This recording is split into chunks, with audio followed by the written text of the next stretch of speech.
Israel tembak mati 9 warga Palestina saat gencatan senjata Gaza digagas Trump baru dimulai.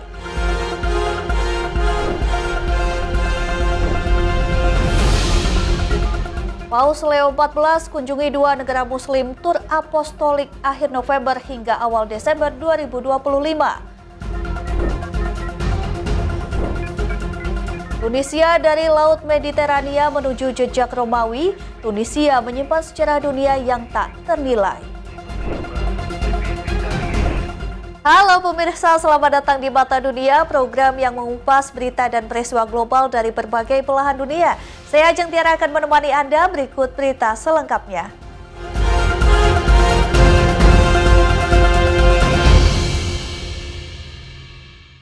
Kita awali dengan informasi yang pertama, pemirsa. Presiden Trump menandatangani deklarasi menetapkan tanggal 14 Oktober sebagai hari peringatan nasional untuk Charlie Kirk.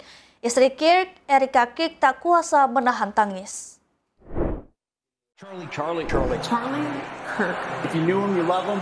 Charlie Kirk was an incredible man. One of the strongest, bravest people. Presiden Amerika Serikat Donald Trump menetapkan tanggal 14 Oktober sebagai hari peringatan nasional untuk mendiang Charlie Kirk.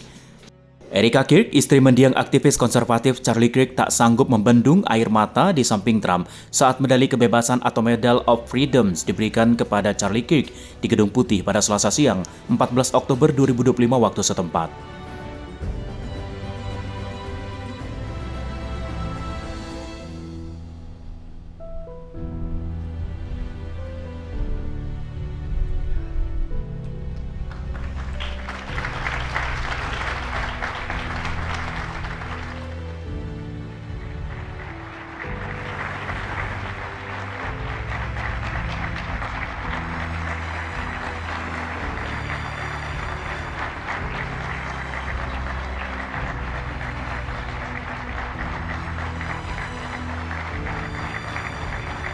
He built is part of his legacy, but also part of that legacy, more important.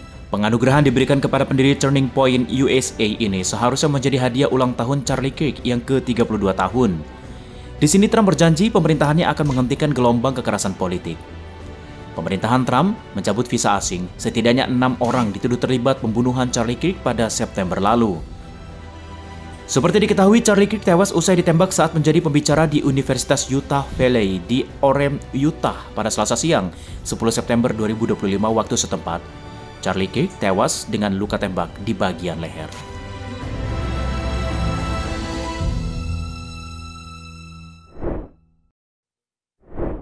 Ya pemirsa, tentara Israel menembak mati sedikitnya 9 warga Palestina yang mencoba kembali ke rumah mereka di utara kota Gaza dan selatan Khan Younis di saat gencatan senjata diterapkan. Insiden ini menjadi pelanggaran besar pertama sejak gencatan senjata Gaza ditengahi Amerika Serikat mulai berlaku.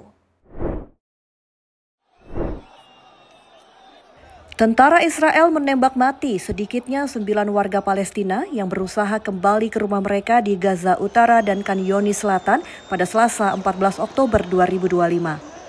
Mengutip Al Jazeera Rabu 15 Oktober 2025, kejadian tersebut merupakan pelanggaran besar pertama yang terjadi sejak gencatan senjata Gaza ditengahi Amerika Serikat dimulai.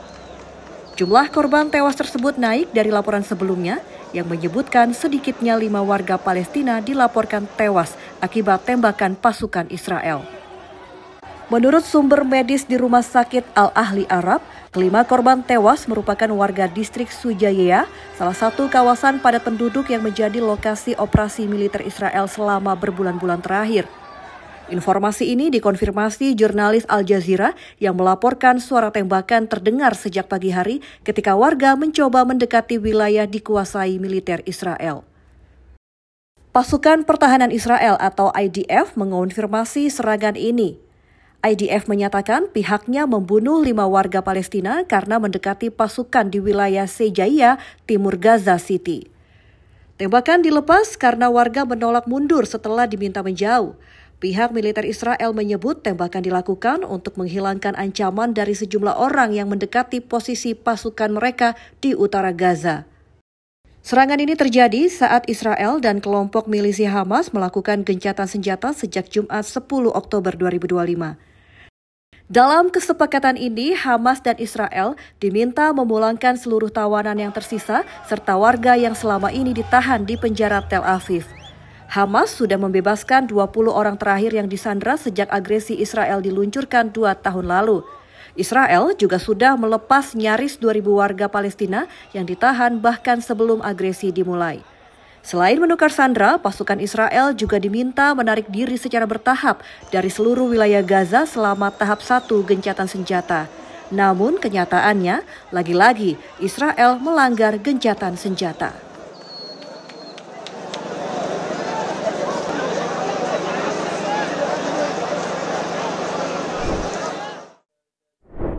Sementara itu, pemirsa, Turki menyatakan siap memikul tanggung jawab penuh membangun kembali jalur Gaza. Hal tersebut disampaikan Kepala Komunikasi Kepresidenan Turki, Burhanettin Duran. Tak lama usai penandatanganan KTT perdamaian Gaza di Mesir melibatkan para pemimpin dunia. Turki menegaskan akan terus berdiri di pihak yang tertindas dan menjadi simbol perdamaian di kawasan.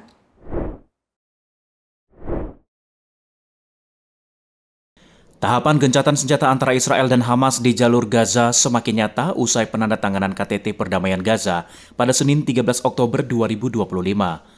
Turki mengumumkan akan menjadi penopang utama dalam proses rekonstruksi jalur Gaza.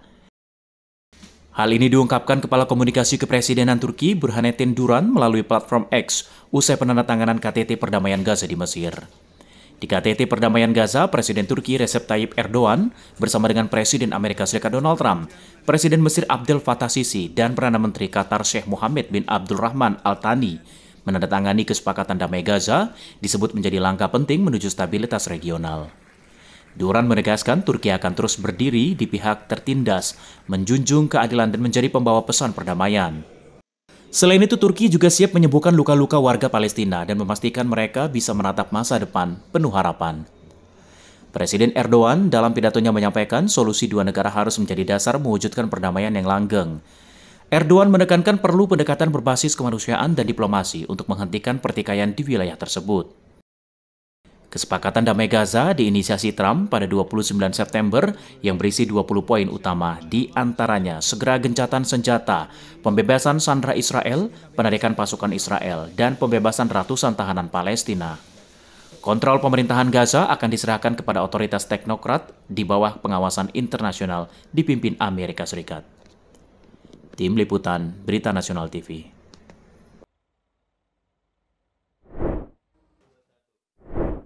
Informasi selanjutnya, Paus Leo XIV akan menggelar tur apostolik perdana. Sang Paus akan berkunjung ke Turki dan Lebanon akhir November hingga awal Desember mendatang. Meski kedua negara tersebut tidak pernah mengklaim sebagai negara Islam, namun Turki dan Lebanon berpenduduk mayoritas Muslim. Paus Leo XIV dijadwalkan akan berkunjung ke Turki pada 27 hingga 30 November 2025. Setelahnya akan berkunjung ke Lebanon mulai 30 November hingga 2 Desember 2025. Dilansir dari Reuters, pada Senin 13 Oktober 2025, Paus Leo XIV kemungkinan akan bicara mengenai situasi sulit umat Kristiani di Timur Tengah dan menyerukan perdamaian di wilayah tersebut. Ini akan menjadi perjalanan apostolik perdana sang pemimpin umat Katolik sedunia ke luar negeri sejak terpilih pada Mei 2025. Perjalanan ini termasuk menarik lantaran sang Paus memilih dua negara dengan penduduk mayoritas Muslim atau beragama Islam. Menurut data CEA World Factbook, pada tahun 2022, persentase populasi Lebanon mencapai 67,8% umat Muslim dan 32,4% umat Kristiani dengan mayoritas umat Katolik Maronit. Sementara itu, sebanyak 99,8% populasi Turki beragama Islam. Hanya 0,2% warga Turki yang menganut agama Kristiani dan Yahudi. Direktur Kantor Pers Vatikan, Matteo Bruni, mengatakan Paus sudah menerima undangan dari kepala negara dan otoritas gereja di kedua negara tersebut.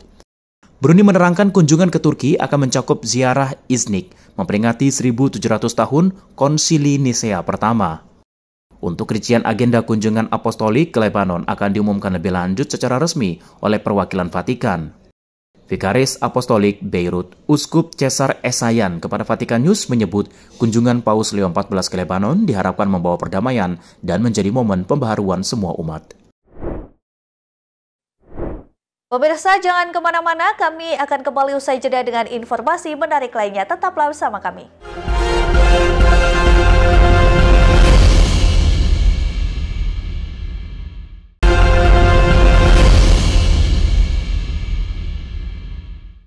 Anda kembali menyaksikan Mata Dunia. Pemirsa, donat Indonesia viral di Bangkok, Thailand. Jackson Wang dan Tokyo Sim saling menyuapi donat brand Jakarta dijual di Bangkok saat ini booming di media sosial. Aksi santai keduanya sukses menarik perhatian warganet.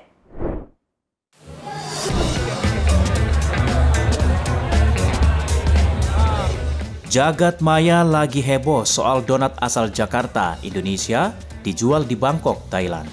Jackson Wang dan Tokyo Sims mencicipi donat tersebut. Momen keduanya saling menyuapi donat dibagikan di media sosial.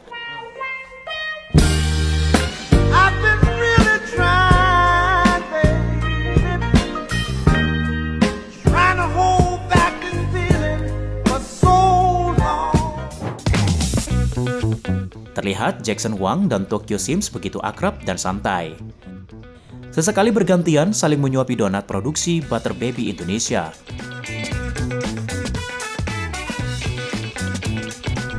Momen ini dihadiri musisi Jai Guapo.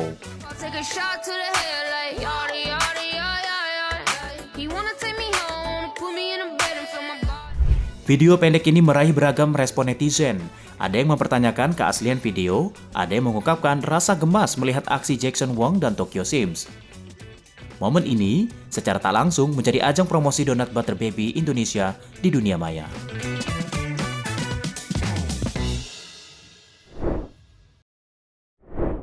Ya pemirsa, Jennie Blackpink lagi-lagi dipercaya sebagai model kampanye tingkat global. Ia terpilih menjadi model mengkampanyekan Chanel 25 handbag bersama penyanyi Dua Lipa.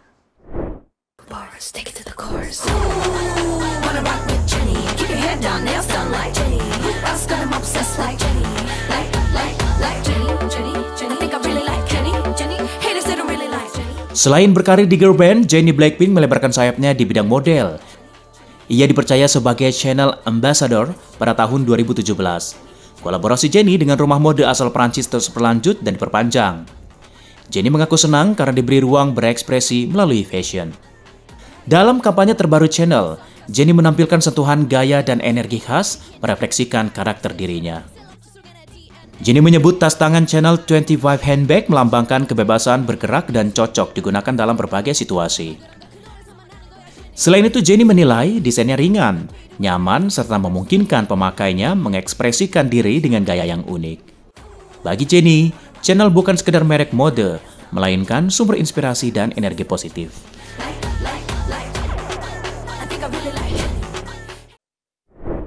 Pemirsa, Diane Keaton, aktris legendaris Hollywood, sudah berkarya lebih dari 5 dekade tutup usia di umur 79 tahun di California, Amerika Serikat.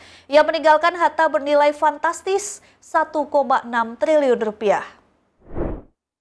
Your mother, because she brought us you. Can't imagine. Aktris legendaris Hollywood Diane Keaton terkenal melalui perannya dalam trilogi film The Godfather, tutup usia pada 11 Oktober 2025 di umur 79 tahun. Ia meninggalkan harta kekayaan dengan nilai fantastis. Melansir Page Six, Rabu 15 Oktober 2025, Diane Keaton meninggalkan kekayaan bersih 100 juta dolar Amerika Serikat atau sekitar 1,6 triliun rupiah. Semasa hidup, Diane Keaton berkarir puluhan tahun di industri Hollywood.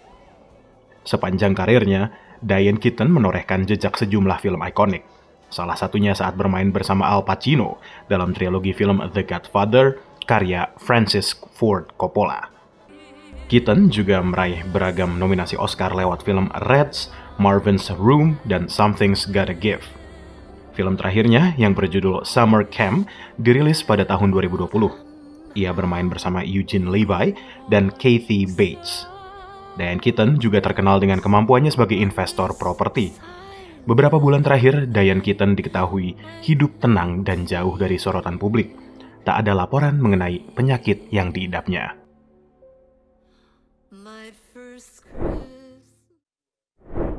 Informasi berita lainnya akan kami sajikan usai jeda berikut ini. Tetap saksikan Mata Dunia.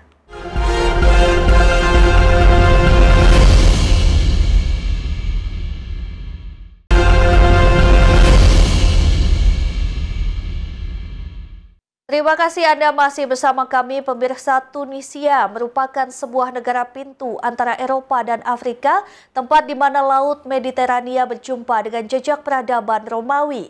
Pulau Jerba, situs Douga, dan Amfiteater El Jem menjadi 3 saksi bisu betapa Tunisia menyimpan sejarah dunia yang tak ternilai. Seperti apa keindahan Tunisia? Berikut tayangannya untuk Anda.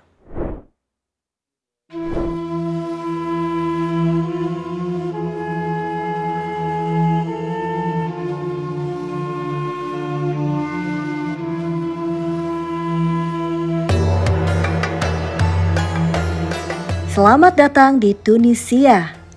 Tunisia merupakan negara yang terletak di ujung utara benua Afrika ini, memiliki posisi strategis di pesisir Laut Mediterania.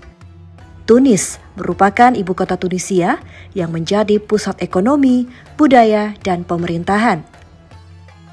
Sebagai salah satu negara dengan sejarah panjang, Tunisia merupakan tempat lahir peradaban Kartago, yaitu kekuatan besar yang pernah menyaingi Romawi pada masa lampau.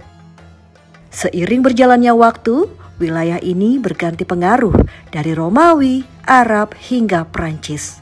Semuanya meninggalkan jejak pada wajah, budaya, dan arsitekturnya saat ini.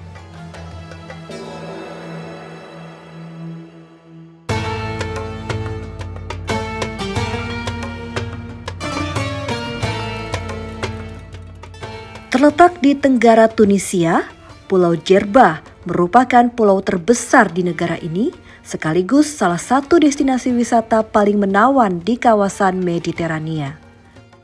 Pulau yang dikenal dengan sebutan Mutiara dari Mediterania ini memadukan pesona laut biru jernih, arsitektur khas, serta kehidupan sosial yang berakar kuat pada tradisi. Di pulau ini terdapat 2 kelompok etnis utama, komunitas Arab dan komunitas Berber. Salah satu pusat interaksi kedua komunitas ini terdapat di Homsouk, pasar utama di Pulau Jerba. Suasana pasar yang ramai dengan aroma rempah, warna kain tradisional, dan suara tawar-menawar menjadi cermin kehidupan masyarakat Jerba yang dinamis dan penuh toleransi. Sekitar 2 jam perjalanan dari Tunis, berdiri Douga atau dikenal pada masa Romawi sebagai Tuga. Situs ini merupakan salah satu kota Romawi kuno yang paling terpelihara di Afrika Utara dan telah masuk dalam daftar warisan dunia UNESCO sejak tahun 1997. Di kawasan seluas lebih dari 65 hektar ini, pengunjung dapat menjelajahi teater Romawi, kuil Kapitolium, pemandian umum, dan makam-makam batu yang menunjukkan perpaduan antara budaya Numidia, Punisia, dan Romawi.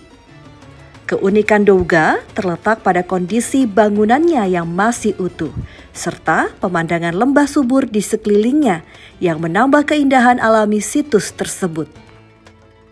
Selain nilai sejarahnya, Douga juga menjadi simbol kebanggaan nasional Tunisia yang menunjukkan bagaimana peradaban lokal mampu berdampingan dan berkembang di bawah pengaruh besar kekaisaran dunia.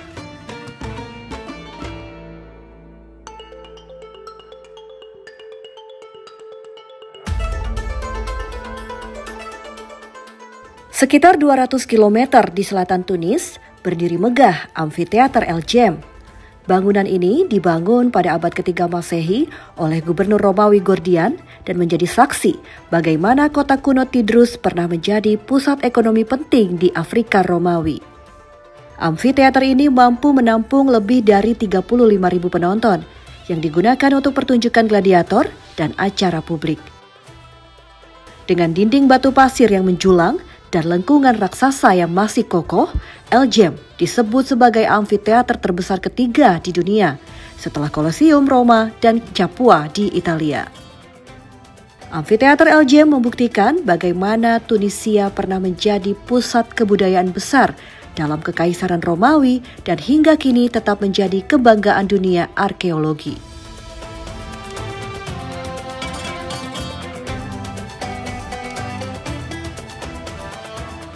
Dari pesona pantai Jerba yang damai, kejayaan masa lampau di Doga, hingga kemegahan arsitektur El Jem, Tunisia menawarkan perjalanan menyusuri waktu yang luar biasa. Negara kecil di Afrika Utara ini terus menjaga warisan sejarahnya, menjadi bukti bahwa keindahan dan kebesaran peradaban tak pernah benar-benar hilang.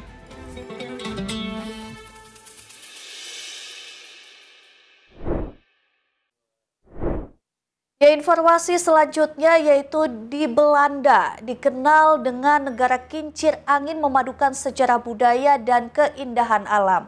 Di Belanda bisa menikmati keindahan beberapa kota, bisa menjadi salah satu rekomendasi dikunjungi.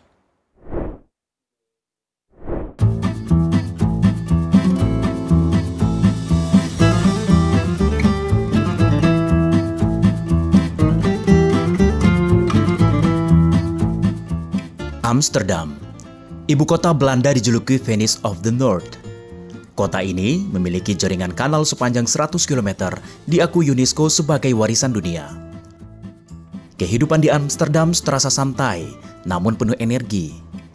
Dari kafe tepi kanal, museum kelas dunia seperti Rijksmuseum dan Van Gogh Museum, hingga pasar terapung Bloemenmarkt yang unik. Semua mencerminkan wajah modern sekaligus tradisional dari kota ini.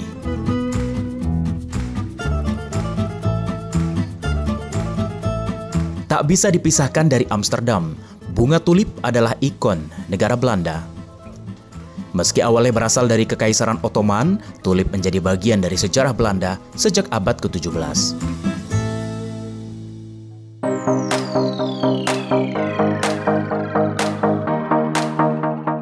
Jika Anda berkunjung ke Belanda, Keukenhof menjadi salah satu destinasi pilihan.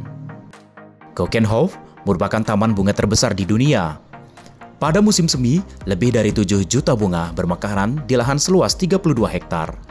Taman ini hanya buka selama 8 minggu dalam setahun, hingga menjadikannya destinasi sangat ditunggu wisatawan dari seluruh dunia. Parade bunga tahunan seperti Bloemencorso semakin menambah daya tarik kota kecil penuh warna. Dari ladang tulip, perjalanan berlanjut ke desa yang tenang dan unik, yaitu Giethoorn. Bayangkan, apa jadinya jika terdapat sebuah desa tanpa jalan raya? Disinilah Giethoorn. Transportasi utama adalah perahu. Kanal sepanjang lebih dari 7 km menghubungkan rumah-rumah beratap jerami yang indah. Desa ini dijuluki Venice of the North versi pedesaan. Di sini wisatawan bisa berkeliling dengan perahu listrik senyap atau sekedar menikmati suasana damai dengan berjalan kaki dan bersepeda. Pada musim dingin, kanal di sini bisa berubah menjadi lintasan seluncur es alami. Tak jauh dari Amsterdam, hanya 20 menit perjalanan kereta, terdapat sebuah kota bersejarah disebut sebagai Kota Bunga. Haarlem sudah dikenal sejak abad pertengahan sebagai pusat perdagangan bunga tulip. Di Grote Markt yang megah berdiri gereja Santa Bavo dengan arsitektur gotik yang memukau. Tak ketinggalan, Teylers, museum tertua di Belanda, menyimpan warisan seni dan sains. Kota ini memadukan pesona klasik dengan kehidupan modern, menjadikannya destinasi ideal. Perjalanan sehari dari Amsterdam.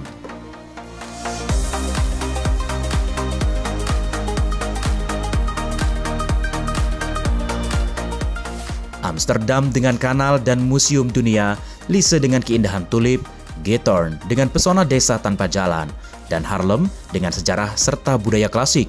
Semua menawarkan pengalaman unik, membuat Belanda selalu layak dikunjungi. Belanda merupakan negeri kecil dengan sejuta pesona. Tim Liputan, Berita Nasional TV. Pemirsa, demikian Mata Dunia kali ini. Terus saksikan Berita Nasional TV. Saya Ajeng Tiara beserta kru yang bertugas pamit undur diri. Terima kasih dan sampai jumpa.